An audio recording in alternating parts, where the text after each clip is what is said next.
வணக்கம். நான் உங்கள் சுரேஷ். இப்போ நீங்கள் பார்க்குறது கப்பலூர் காளியம்மன் கோயிலில் ஆடிப்பெருக்கின் மண்டல பூஜை நிறைவு நாள்.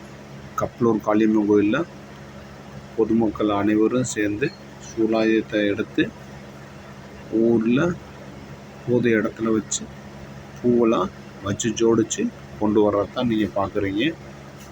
மக்கள் எல்லோரும் ஒன்று கூடி திருவிழா கொண்டாடினாங்க. ரொம்ப சிறப்பாக இருந்துச்சு. இப்போ நீங்கள் அதான் பார்த்துக்கிட்டீங்க.